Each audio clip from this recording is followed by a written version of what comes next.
હવે તમે ખુદ રોડ ઉપર આવી જશો ને અમને રોડ ઉપર લાવી દેશો. આ તું શું બોલે છો?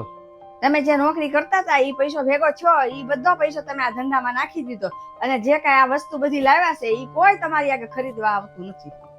આ ધંધાના ચક્કરમાં તમે બધા પૈસા આમાં નાખી દીધા. હવે આપણી પાસે કાંઈ નથી અને અંતે તમારે હવે નોકરી છોડી દેવી છે. અરે પણ મારે પૂરેપૂરો સમય મારા ધંધામાં આપવો છે. આ ઉંમરે તમે ધંધો કરો છો, ધંધો કરતા આવડે છે પેલા? અરે પણ હું ધીમે ધીમે કોશિશ તો કરું છું. મારા બાપા બરાબર જ કહેતા હતા કે આ માણસ બરાબર નથી, પણ હું ન માની પેલા. હવે મને પસ્તાવો થાય છે. અરે તું બધી વાતમાં રાડું દેખાડે શું કરે છો? કારણ કે મને મારા પરિવારની ચિંતા થાય છે અને મારા છોકરાનું ભવિષ્યનું હું વિચારું છું. અરે પણ મારી એક વાત સમજવાની કોશિશ તો કરશું. આપણા ઘરમાં બચતના નામે 1 રૂપિયો નથી. આપણા ઘરના ખર્ચા કેમ કાઢશું? છોકરાની ફી કેમ ભરશું? મને તમારા ધંધા ઉપર જરાય વિશ્વાસ નથી કે મને આમાં 1 રૂપિયો મળશે એમ. આ તમને છેલ્લો મોકો આપું છું. તમને પરિવાર વાળો છે કે ધંધો વાળો છે? અરે પણ એવું શું બોલે છો તું? હવે મારે કાંઈ તમારું સાંભળવું નથી. હવે તમે નક્કી કરીને મને કહી દેજો.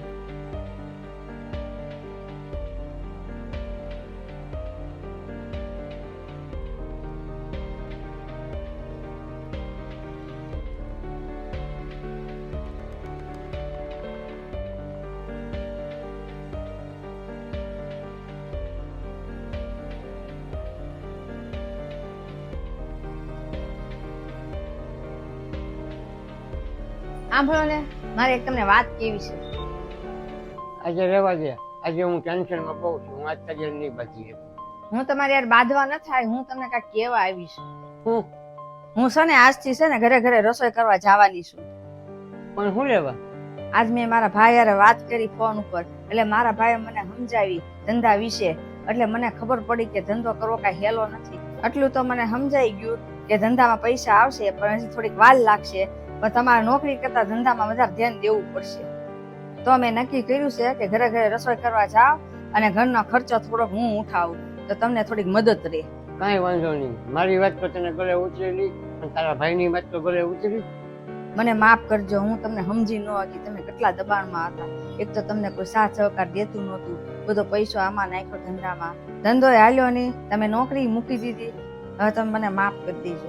કાંઈ વાંધો નહીં. સાચું, મને હવે તમે માફ કરી દેજો. તું વાત સમજી ગઈ ને એ જ મારી માટે મોટી વાત છે. હવે કાંઈ વાંધો નહીં. હું તમારા ધંધામાં સાથ આપીશ અને ઘરમાં સાથ સહકાર આપીશ.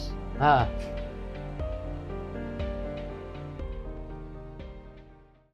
આમ જોવો તો ઓલા ડોશીમાનું દવાખાનું ક્યાં આવ્યું?